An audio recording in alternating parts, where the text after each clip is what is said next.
Iván, ¿cómo andás? Tanto tiempo. Hola Eduardo. ¿Viste?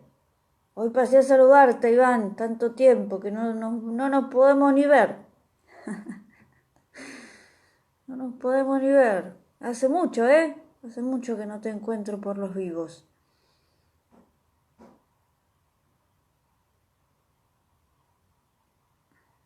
Feliz Día de la Madre. Hoy es el Día de la Madre aquí en Argentina. Feliz día a todas las madres. Ya termina. Ya estamos a un poquito más de media hora. Gracias. Yo no sé cómo hacía para transmitir en este horario toda la noche. No puedo. No puedo ahora. Ya me estoy durmiendo. Me estoy durmiendo. Tengo miedo de quedarme dormida mientras les leo. No sé cómo hacía. No sé cómo hacía. Uy, me olvidé de poner en silencio el teléfono. Hay gente que parece que no ve que estoy transmitiendo y me manda mensajes. Bien. Tengo un sueño. No. Claro, bueno, es cuestión de acostumbrarse, ¿no?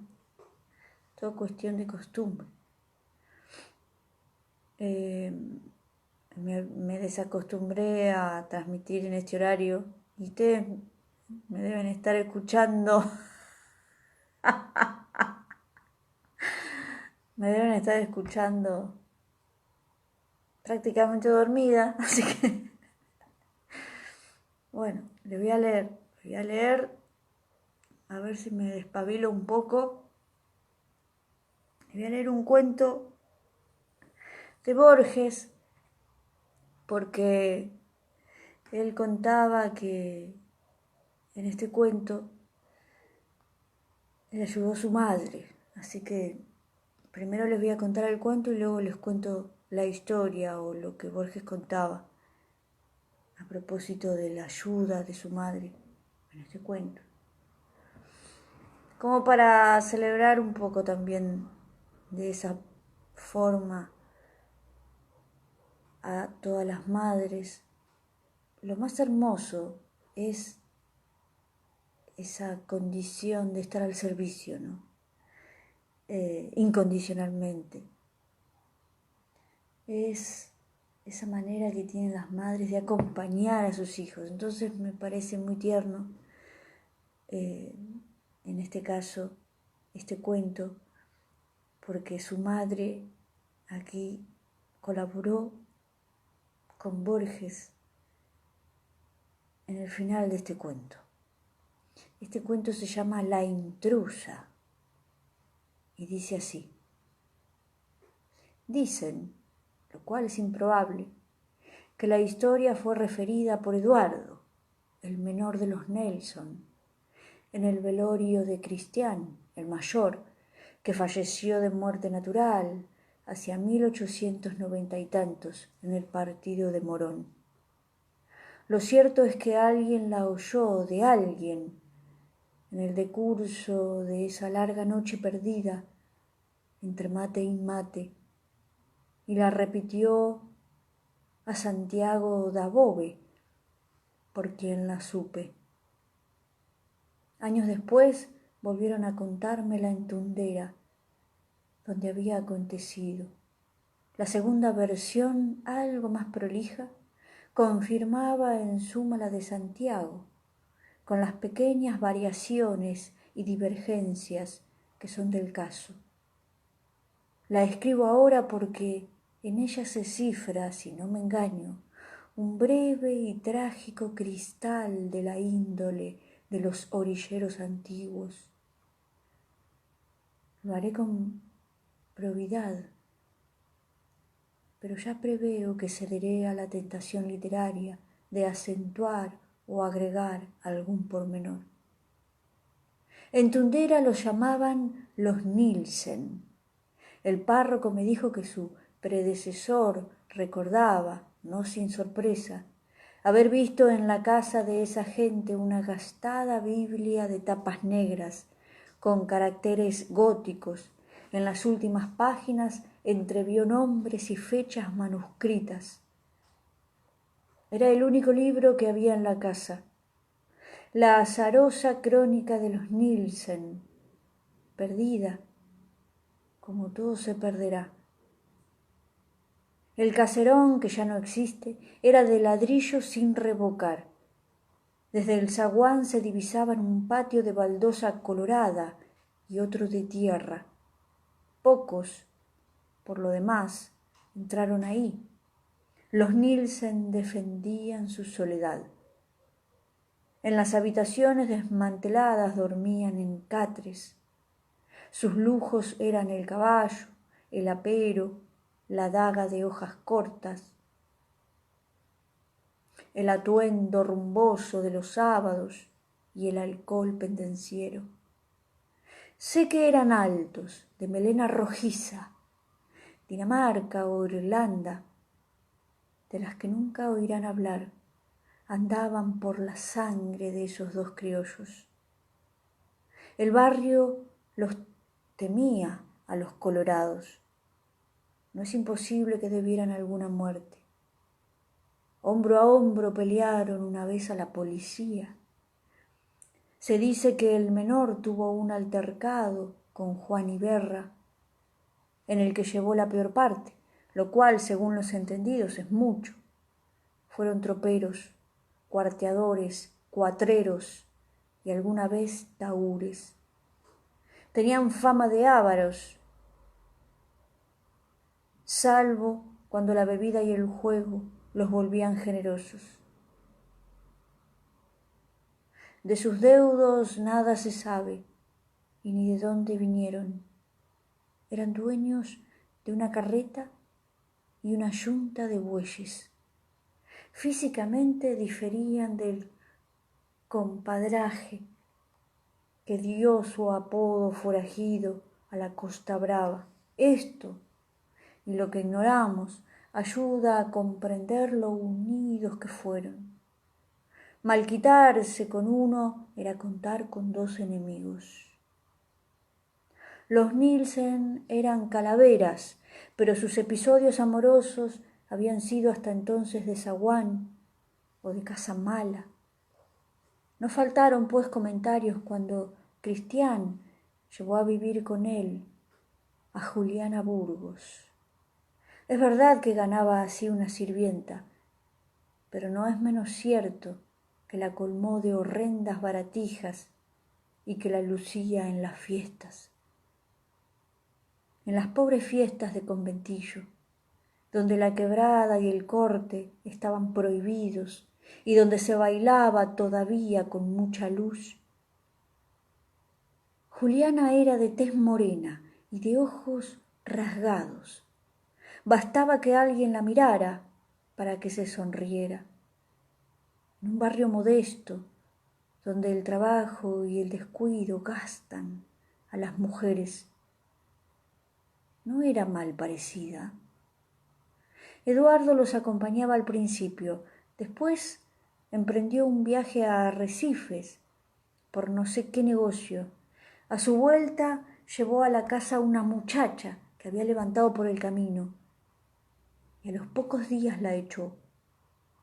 Se hizo más hosco, se emborrachaba solo en el almacén y no se daba con nadie. Estaba enamorado de la mujer de Cristián.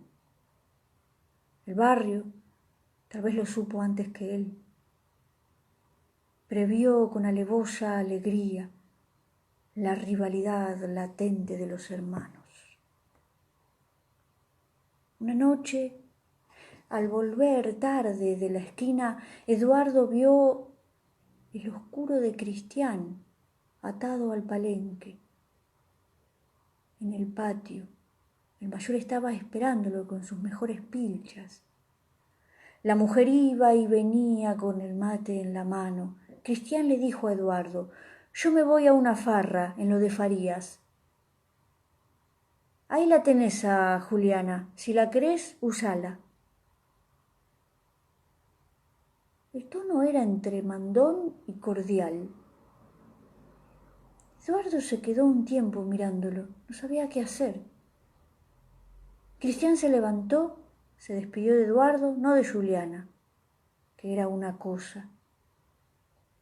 Montó a caballo y se fue al trote, sin apuro. Desde aquella noche la compartieron. Nadie sabrá los pormenores de esa sórdida unión que ultrajaba las decencias del arrabal. El arreglo anduvo bien por unas semanas, pero no podía durar.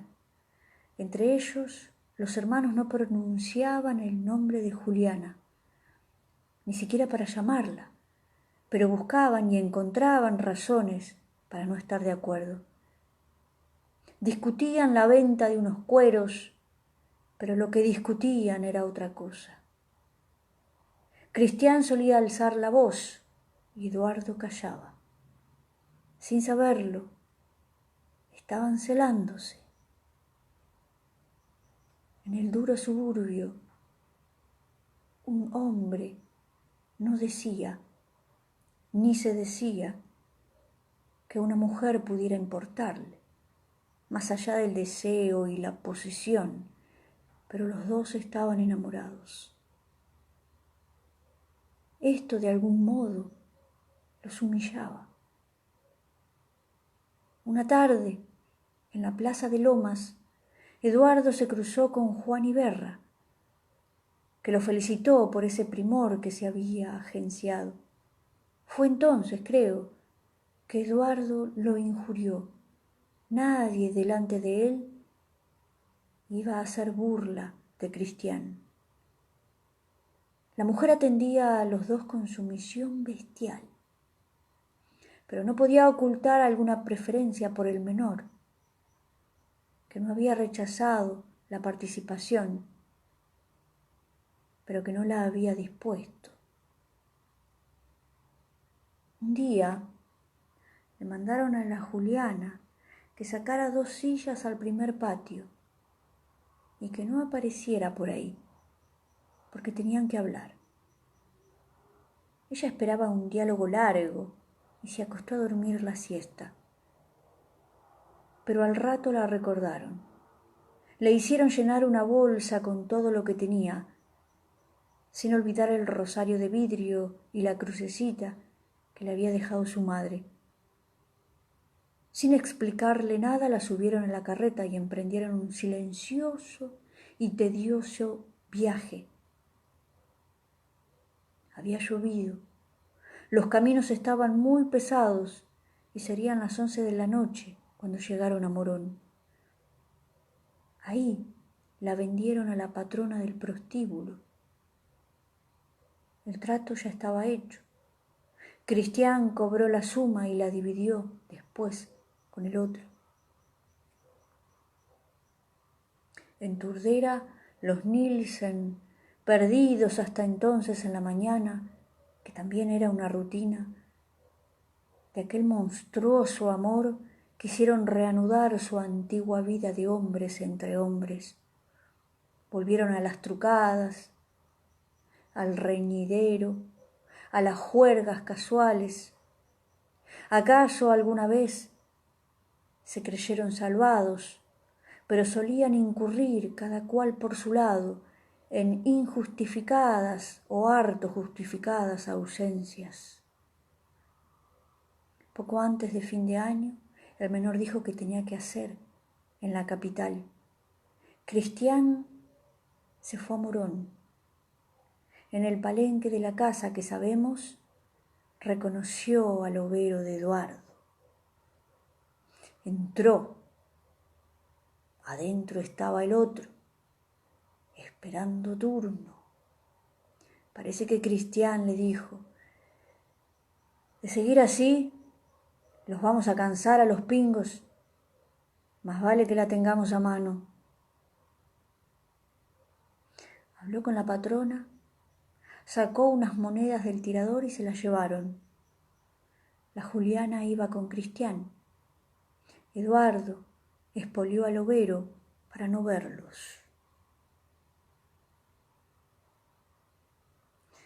Volvieron a lo que ya se ha dicho.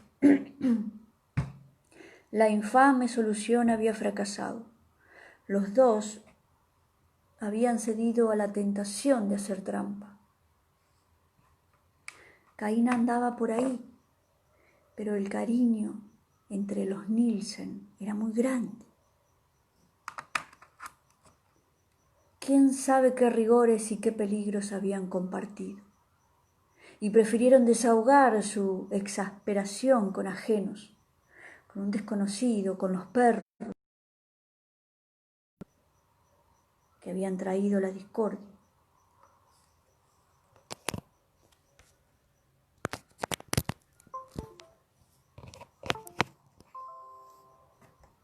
El mes de marzo estaba por concluir y el calor no cejaba.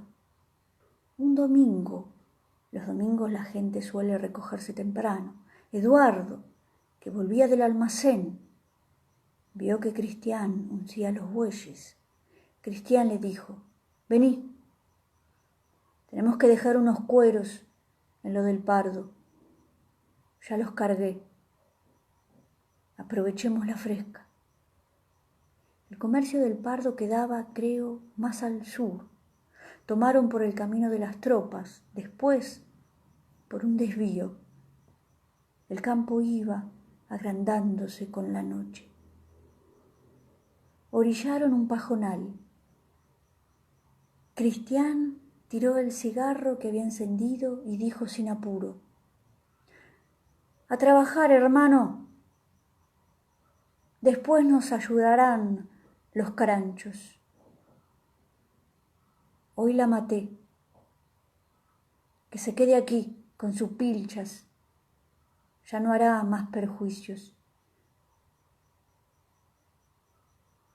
Se abrazaron, casi llorando. Ahora los ataba otro círculo. La mujer, tristemente sacrificada, y la obligación de olvidarla. Fin. Este cuento se llama La intrusa. Qué bárbaro, ¿eh? Gracias, querido César, muchas gracias. Hola, Mateo Espinosa. Hola, David, ¿cómo estás? Hola, Jeremías. Muchas gracias, querido César. Yo creo que es el horario, César, no es mi manera de leer. Tu manera de leer hace pasar a un estado de ensueño. Es el horario. Yo ya me estoy durmiendo, César. Hola, Esteban, ¿cómo estás? Hola, Topi. Entonces me gustó mucho este cuento porque les voy a contar ahora lo que Borges respondía en una entrevista que le hicieron allá por el año 1976. Soler Serrano le preguntaba sobre su madre, ¿no? La madre de Borges, y le preguntaba. La madre de Borges se llamaba Leonora Acevedo Suárez. Entonces le preguntaba a Borges, ¿opinaba ella sobre su obra? ¿Le daba sus puntos de vista? Y entonces Borges responde: sí. Yo estaba escribiendo un cuento que le desagradaba mucho, que se titula La intrusa. Se trata de dos hermanos y una mujer a la que quieren los dos. Uno de los hermanos mata a la mujer para que no se interponga entre ellos. Llegué al momento en que el mayor tiene que decir al menor que ha matado a la mujer. Entonces yo no sabía cómo él podía decir eso. Y toda la suerte del cuento dependía de las palabras. Entonces mi madre me dice: déjame pensar. Hablaba así en criollo: déjame pensar. Y luego me dijo con la voz distinta, ya sé lo que le dijo, como si hubiera ocurrido eso, como si todo aquello no fuera un sueño mío, esa historia. Bueno, escribilo, le dije yo. Ella lo escribió y lo leyó. A trabajar, hermano. Esta mañana la maté. Todo eso lo intuyó mi madre, que no hubiera dado, yo no hubiera dado con un final tan feliz.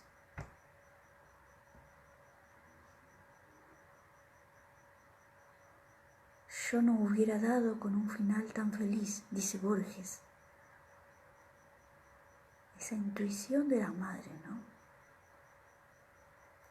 Me gustó mucho esta anécdota y en este cuento sobre la madre de Borges, como ella define, porque en un cuento, sobre todo en un cuento breve, el final es fundamental. El final del cuento es un momento que hay que prestarle atención.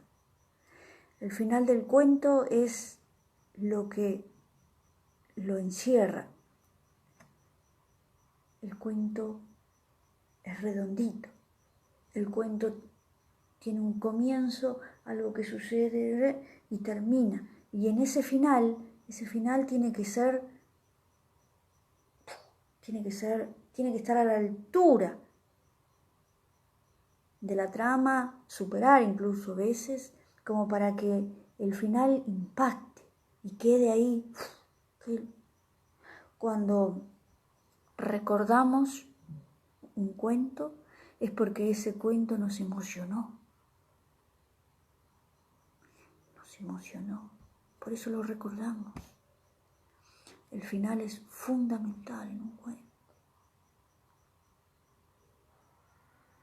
Cortázar decía que tenía que ser un knockout, ¿no? Tenía que ser así un trompadón al lector.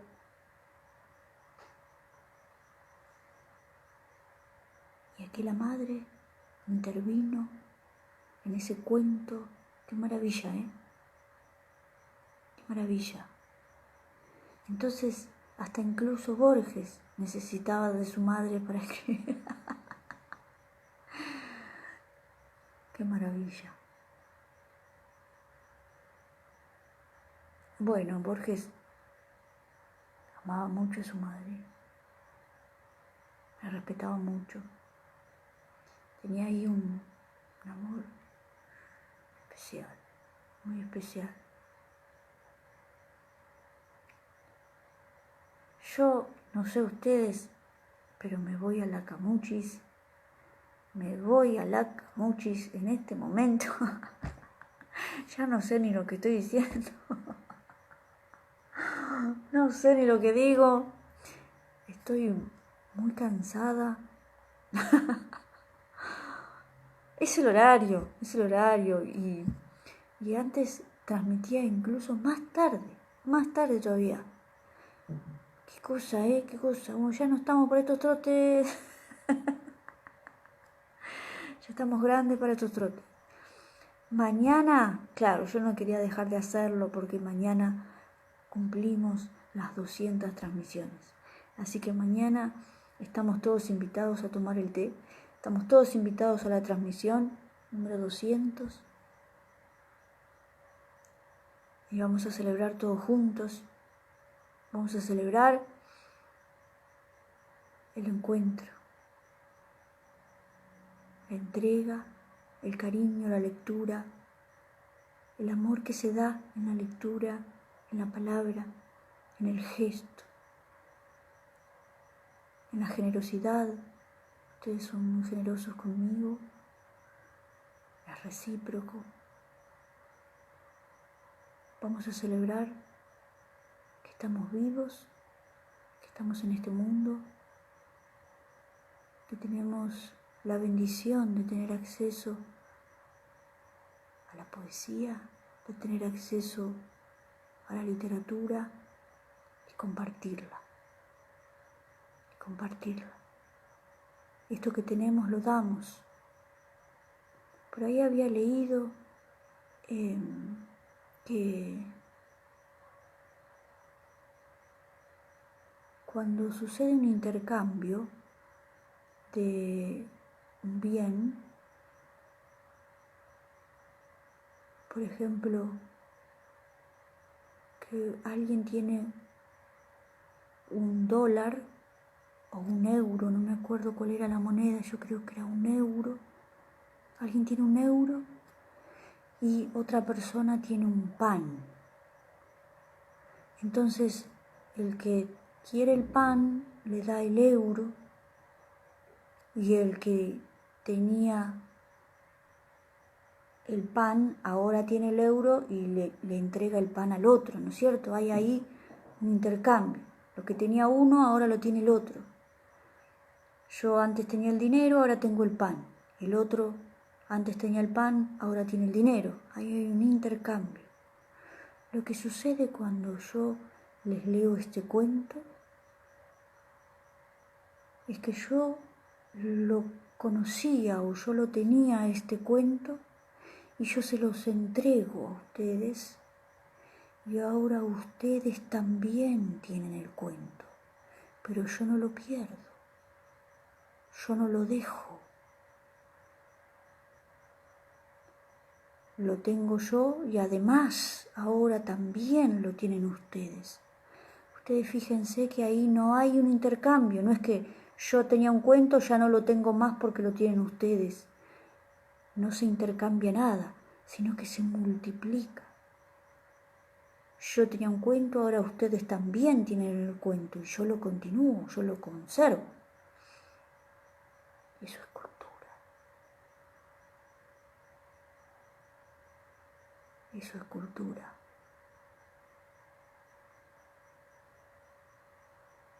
En la cultura no hay intercambio, sino que hay una multiplicación.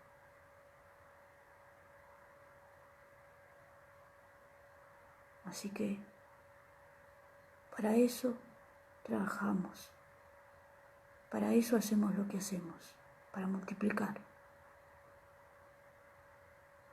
En ese acto generoso. Hasta mañana.